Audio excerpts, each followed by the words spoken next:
দেখুন আমি কিন্তু আরেকটা জিলিপি তৈরি করছি। এটা একটু অন্য ডিজাইনের করে করব। দেখুন দেখুন একদম রসালো হয়েছে আর একদম কুড়মুড়ে হয়েছে কিন্তু বন্ধুরা। নমস্কার বন্ধুরা, কেমন আছেন সবাই? আশা করছি সকলেই ভালো আছেন। আমি স্নেহা, আমার চ্যানেল ভেজ রেসিপি উইথ স্নেহাতে আবারও একটা নতুন রেসিপিতে আপনাদের সকলকে স্বাগত জানাই। বন্ধুরা, আমি আপনাদের সঙ্গে আজকে শেয়ার করব বাড়িতে থাকা মাত্র কয়েকটা উপকরণ দিয়ে কিভাবে জিলিপি তৈরি করতে হয়। তাহলে চলুন বন্ধুরা, রেসিপিটা শুরু করা যাক। বন্ধুরা, জিলিপি তৈরি করার জন্য সবার প্রথমে এখানে আমি নিয়ে নেব বেশ কিছুটা পরিমাণে ময়দা। এখানে কিন্তু ময়দা ইউজ করতে হবে, আটা ইউজ করলে কিন্তু চলবে না।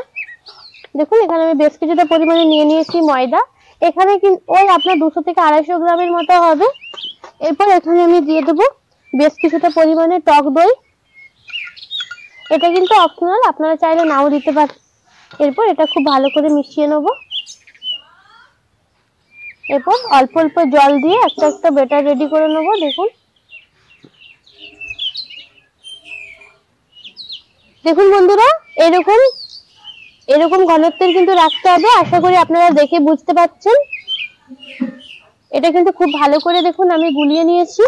এরপর এখানে আমি দিয়ে দেবো 1 প্যাকেট ইনো। আপনারা চাইলে কিন্তু এখানে বেকিং পাউডার অথবা খাবার সোডা ইউজ করতে পারেন। আমি এখানে আজ ইনোই দিলাম।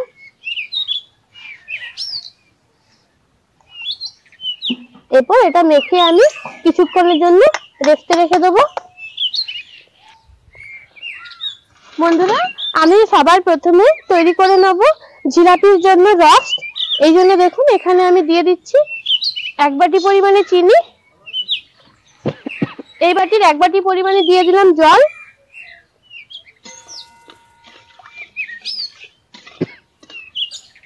এরপর এখানে আমি দেব বেশ কিছুটা পরিমাণে কেশর। কেশরটা দেওয়ার একটাই কারণ, তাহলে কালারটা খুব ভালো আসবে।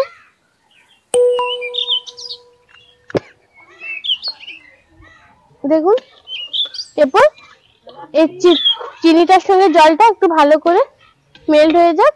আর এখানে কিন্তু একদম পাতলা রস করা চলবে না, জিলিপির রস কিন্তু একটু চ্যাটচ্যাটে টাইপেরই হবে।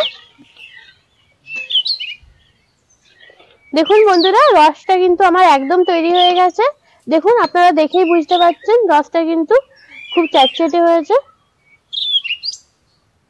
এটা কিন্তু একটু চ্যাটচ্যাটে করতে হবে, জিলিপির রস কিন্তু ঘন হয়।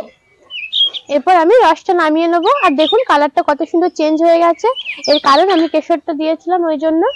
এরপর আমি এটা নামিয়ে নেব। দেখুন বন্ধুরা, ফিরে এলাম বেশ কিছুক্ষণ পরে। দেখুন এটা কিন্তু আমার একদম সুন্দরভাবে তৈরি হয়ে গেছে। এরপর এখানে আমি একটা পাইপিং ব্যাগ নিয়ে নিয়েছি। এই পাইপিং ব্যাগের মধ্যে আমি কিছুটা ব্যাটার নিয়ে নিলাম। দেখুন এই যে পাইপিং ব্যাগ, এটা কিন্তু সচরাচর কেকে ইউজ হয়, কিন্তু এখানেও খুব সুন্দরভাবে দেখুন জিলিপিটা তৈরি হবে। দেখুন এখানে কিন্তু আমার তেলটা গরম হয়ে গেছে। এরপর আমি জিলিপির আকারে শেপ দিয়ে দেবো।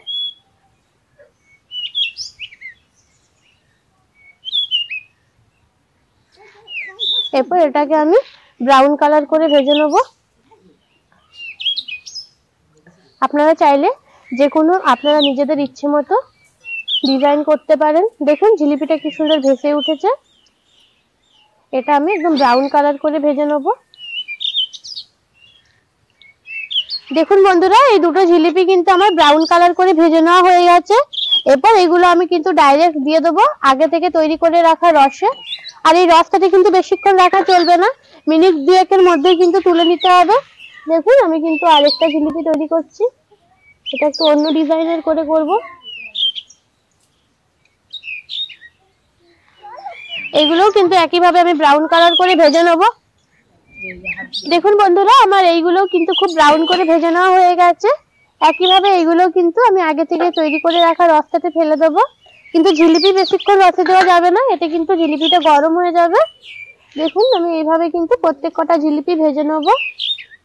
তাহলে বন্ধুরা সব জিলিপিগুলো তৈরি করে নিই, তারপর ফিরে আসছি। দেখুন বন্ধুরা, জিলিপিগুলো কিন্তু আমার একদম তৈরি হয়ে গেছে। একটা আপনাদেরকে ভেঙে দেখাই কেমন হয়েছে। দেখুন দেখুন একদম রসালো হয়েছে আর একদম কুড়মুড়ে হয়েছে কিন্তু বন্ধুরা।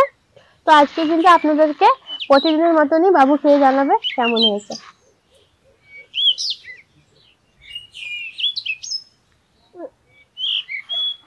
ভালো লাগছে বন্ধুরা? আমি যেভাবে তৈরি করে দেখিয়েছি একদম সেম ভাবে আপনারাও বাড়িতে তৈরি করে দেখবেন, আশা করি আপনাদেরও খুব ভালো লাগবে। তাহলে বন্ধুরা আজকে এই পর্যন্তই, দেখা হচ্ছে পরবর্তী কোনো একটা রেসিপির সঙ্গে। ততক্ষণ পর্যন্ত ভালো থাকুন, সুস্থ থাকুন।